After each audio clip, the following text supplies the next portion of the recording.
दिल कर जाए जिस दिन तुम्हारा, उस दिन तुम शिव के करीब में पहुंच जाओ। दिल कर जाए जिस दिन तुम्हारा, घर में मन नहीं लग रहा हो ना, सुबह मंदिर भी होके आ गए ना, उसके बाद भी तुम्हारा मन नहीं लग रहा हो, तुम्हें ऐसा लग रहा हो कि आज मेरे ऊपर संकट भारी है, तुम्हें लग रहा है कि आज मेरी जिंदगी में कुछ ना कुछ ऐसी तकलीफ आने वाली है, मैं बहुत दुखी हूं, उस दिन प्रदोष काल में, भले प्रदोष का दिन नहीं हो पर प्रदोष काल में, शाम के समय, प्रदोष के समय शंकर जी के मंदिर में जाकर बैठ जाना, एक बेलपत्र अपने हाथ लेना और बाबा को देखते हुए अपने दिल की बात शंकर जी से कहकर, नंदीश्वर से कहकर, अपने मन की बात बाबा को देखते देखते दिल से शिवालय में, देवालय में बैठकर मन से बाबा को अपने मन की बात कहना और नंदी के पास जाकर कानों में अपना बात कहकर शंकर के शिवालय पर इस डंडी का मुख अशोक सुंदरी की ओर करते हुए बेलपत्र को शिव पर समर्पित कर देना।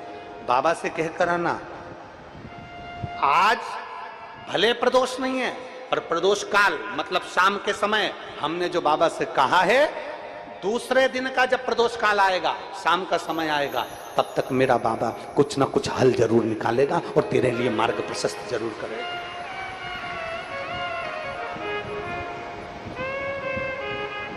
सीहोर की जो कावड़ है 17 अगस्त को शनिवार के दिन, इसलिए हमने प्रदोष के दिन की रखी।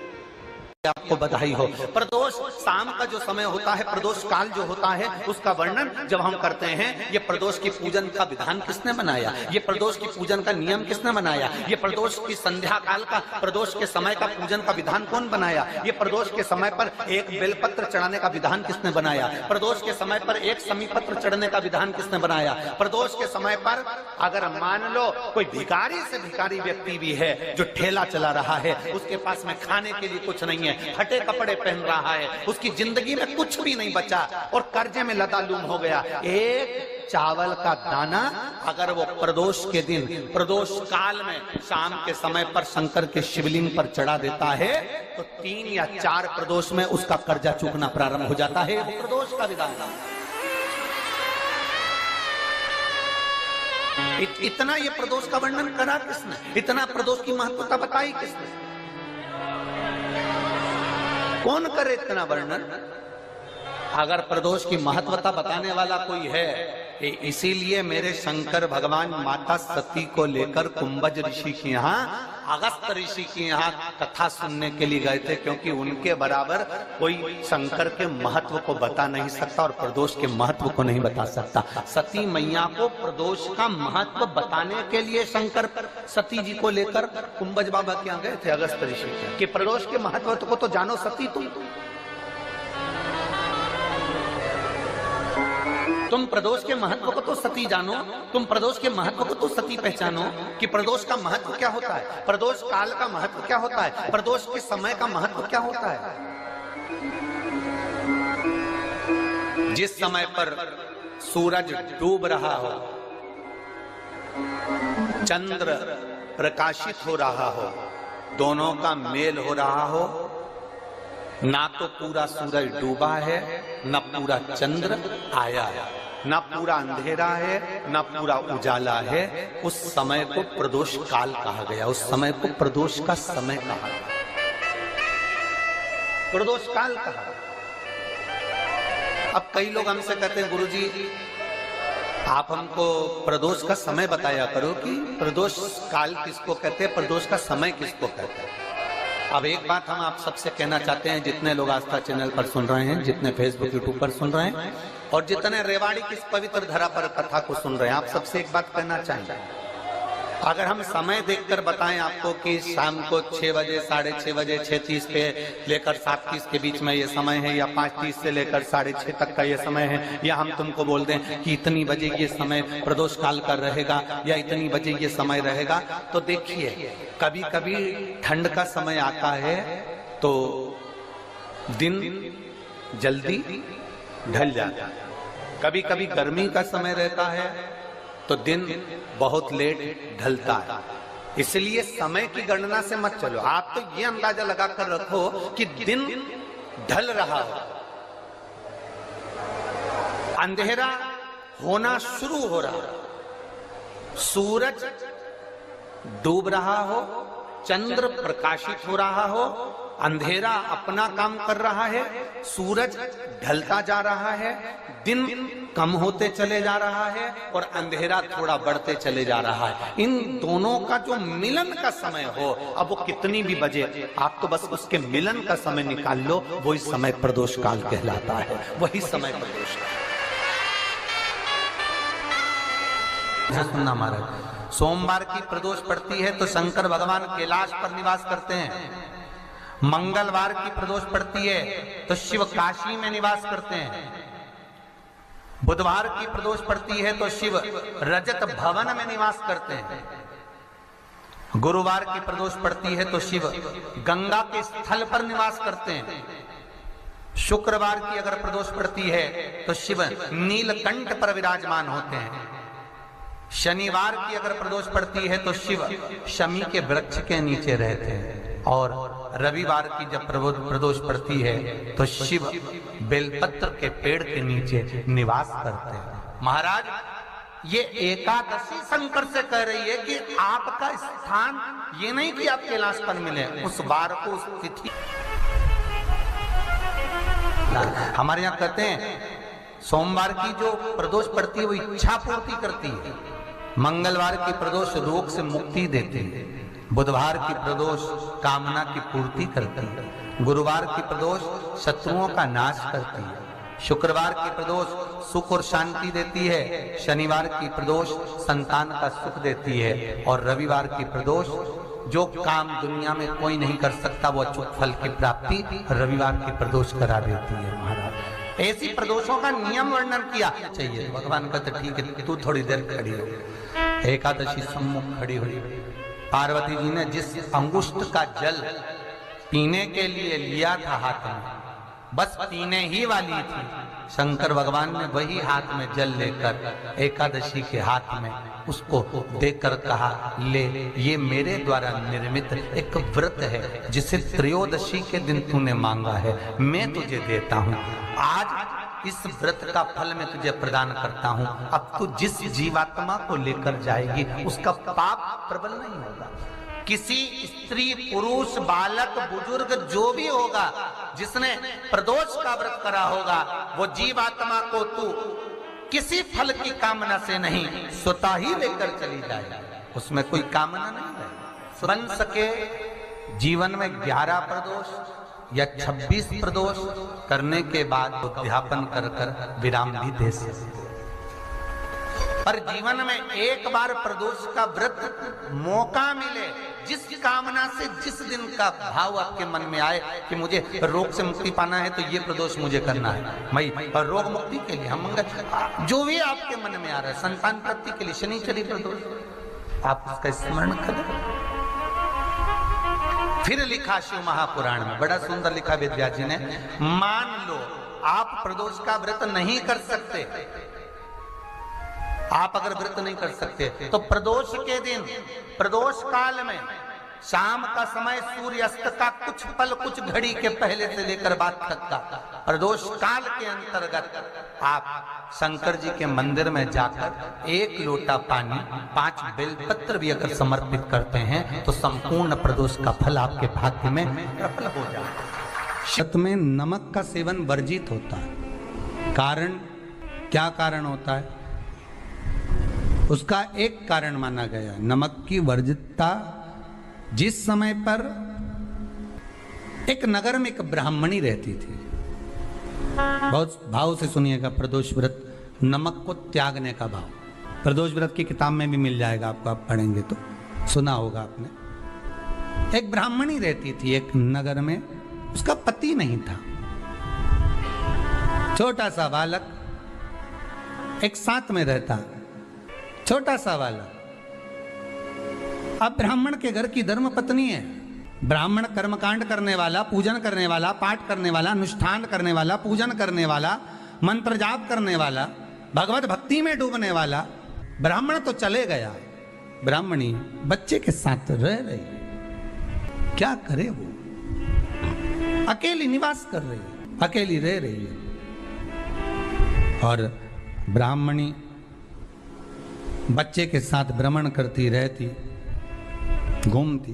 कहीं कहीं दर दर जाकर कुछ भिक्षा को मांग कर लेकर आ जाती, और भिक्षा लाने के बाद में उस भिक्षा को जब लेकर आती तो अपने बच्चे को भी खिलाती और स्वयं भी उसका पान करती। एक दिन ब्राह्मणी भ्रमण करते करते प्रदोष काल के समय पर शिव मंदिर में प्रवेश करी। प्रदोष काल के समय पर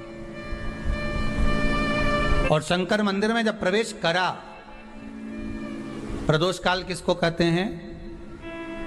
सूर्य अस्त हो रहा हो, रात्रि प्रवेश कर रही हो, दोनों का जब मिलन हो रहा हो वो प्रदोष काल कहलाता। दोनों का जब मिलन हो रहा, सूर्यास्त हो रहा हो, रात्रि अपना चरण बढ़ाने के लिए आगे बढ़ रही हो और दोनों का जब मिलन हो रहा है, वो प्रदोष काल है, वो प्रदोष का समय है। ब्राह्मणी मंदिर में प्रवेश कर रही है। जब ब्राह्मणी मंदिर में प्रवेश करी, मंदिर के अंदर पहुंची, प्रदोष काल का समय था, प्रदोष का समय चल रहा था।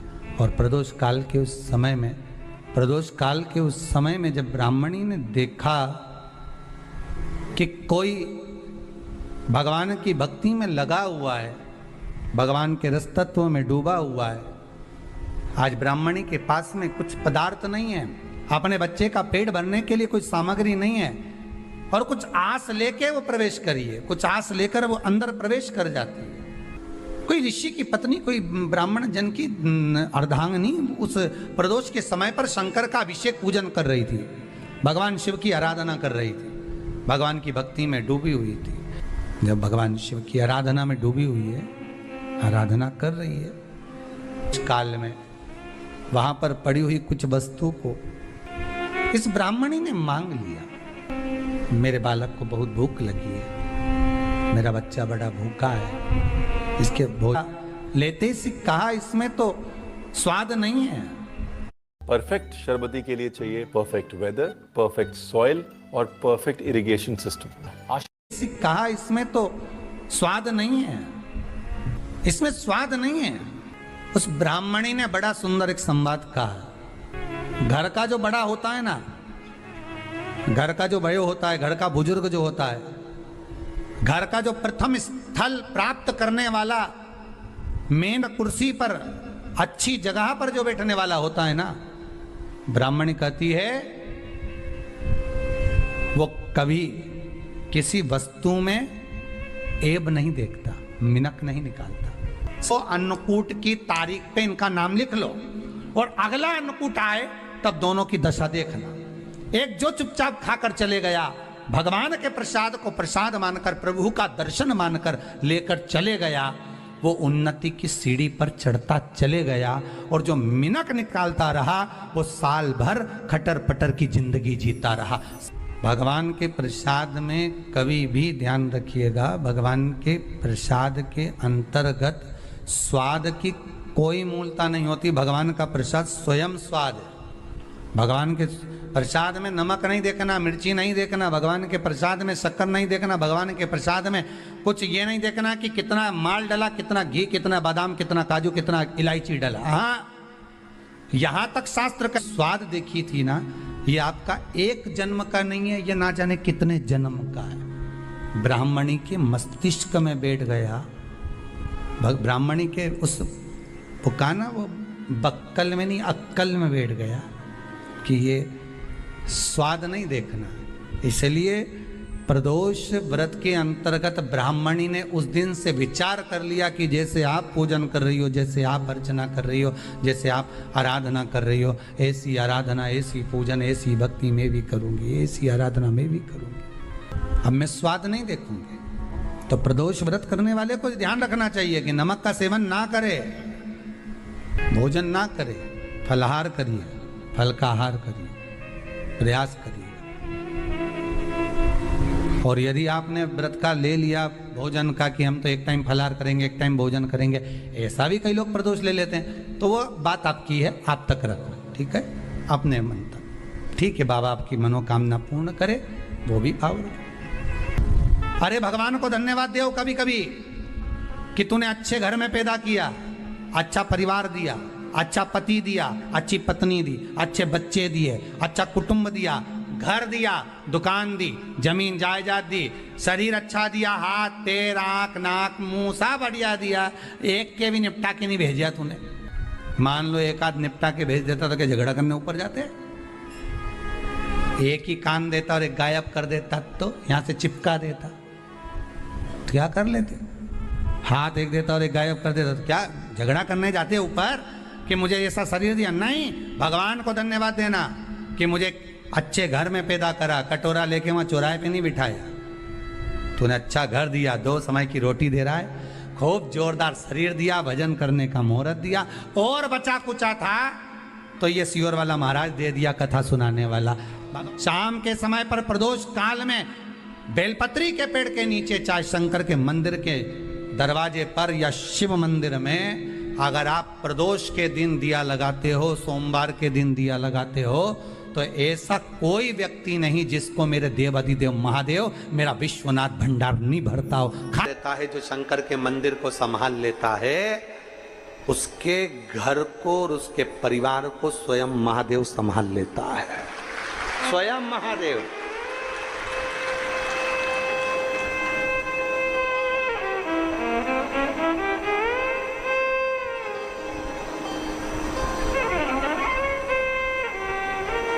आप शंकर को संभालो, आप शंकर का मंदिर संभालो, आप शिव महापुराण की कथा संभालो, आप भगवान की भक्ति संभालो, महादेव तुम्हें संभाले, तुम संभालो उसको। उस कथा में अपन जानेंगे कि फुलेरा में कौन से पुष्पों का प्रयोग किया जाए जब किसी स्त्री का रजो धर्म या गर्भाशय में जो गठान हो जाती है, या गर्भाशय में किसी ना किसी तरह का कोई प्रॉब्लम हो जाता है, या रजो धर्म से जुड़े हुई जो दिक्कतें होती हैं, तो फुलेरे का कौन से पुष्प का फुलेरा या कौन से स्थान पर शिव जी को कौन सा फूल हरताली का दिन समर्पित करना चाहिए उसका। तुमको अगर लग रहा है कि मेरे दशा नहीं बदल रही, मैंने दिशा बदल कर देख लिया, मैंने घर का रुख बदल कर देख लिया, दुकान बदल कर देख ली, सब कुछ बदल कर देख लिया, आज साउंड सेट नहीं है, तुमने घर का फर्नीचर बदल कर देख लिया, सब कुछ बदल कर देख लिया, तो अब 1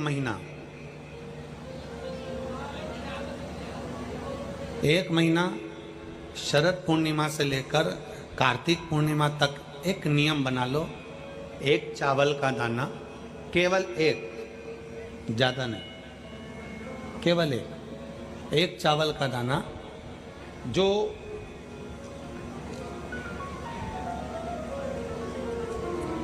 अशोक सुंदरी वाली जो जगह है सामने, 1 चावल का दाना जो अशोक सुंदरी वाली जगह है, बस उस पर 1 चावल का दाना चढ़ाने का एक नियम आप बना लीजिए।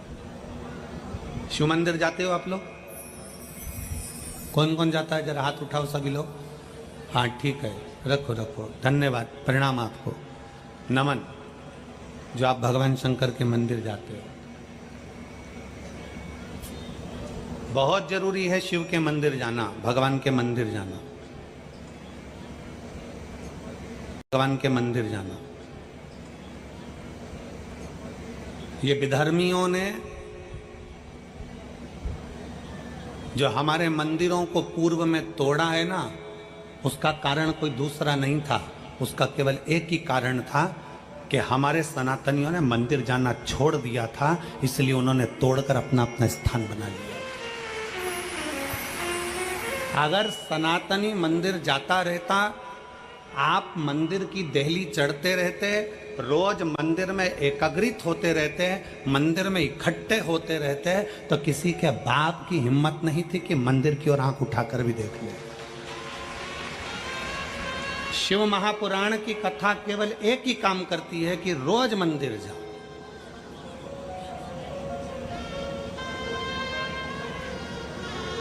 जो हमारे मंदिरों में से मूर्तियों को तोड़ा गया, हमारे मंदिरों में से सोना निकाल लिया गया, हमारे मंदिरों को खंडित कर दिया गया, उसका कारण केवल एक था कि सनातनियों ने मंदिर जाना छोड़ दिया था। क्यों छोड़ा था? क्योंकि इन विधर्मियों ने ऐसी चाल चल दी थी कि मंदिर मत जाया करो, भगवान नहीं है, देवता नहीं है, भगवान नहीं है, भगवान नहीं है, और लोगों ने अपनी चाल चल चल कर तुम्हें मंदिर से दूर कर दिया और उन्होंने मंदिर पर कब्जा कर लिया। चढ़ाने रोज जाती हूँ, एक चावल का दाना मैं अशोक सुंदरी वाली जगह पर समर्पित करूंगा, केवल एक।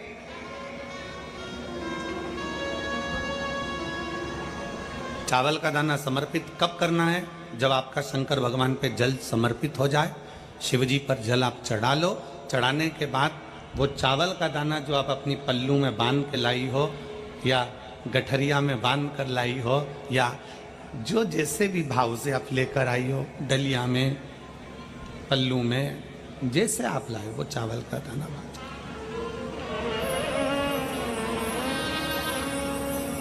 उस एक चावल के दाने को 1 महीने तक आप रोज एक चावल का दाना लेकर जाओ, रोज चढ़ाओ, अपनी कामना कर कर। बाबा मैंने दिशा बदल कर देख ली, दुकान बदल कर देख लिया, व्यापार बदल कर देख लिया, घर बदल कर देख लिया, काम बदल कर देख लिया, पर मेरी दशा नहीं बदल रही। अब ये मैंने चावल का दाना, चावल का मतलब होता है अक्षत,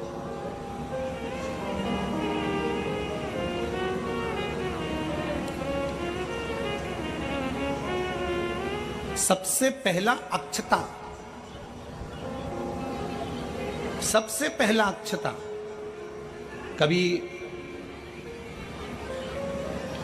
अगर मौका मिलेगा ना तो ऐसी ही कोई शिव महापुराण की कथा में हम जो कल्याण के अंक पढ़ते हैं, जिन जिन कल्याण को हम पढ़ते हैं, कल्याण का अंक जो निकलता है उसको हम पढ़ते हैं, तो उसमें बहुत सुंदर सुंदर बातें मिलती हैं। कभी अगर मौका मिलेगा तो एक बार कल्याण का अंक शिव का हम आपको एक एक पृष्ठ का दर्शन कराएंगे कि उस पृष्ठ पर क्या लिखा। स्वयं अन्नपूर्णा महारानी काशी में विराजमान होकर नंदी पर बैठ कर आए हुए देवाधिदेव महादेव की साक्षी में कहती है, स्वयं अन्नपूर्णा महारानी काशी की पवित्र भूमि पर नंदी पर बैठ कर आए हुए भगवान शंकर से कहती है, भोले बाबा, हे शिव, हे शंकर, हे विश्वनाथ, विश्व का भरण पोषण करने वाले हे विश्वनाथ, मैं आपको क्या दूं?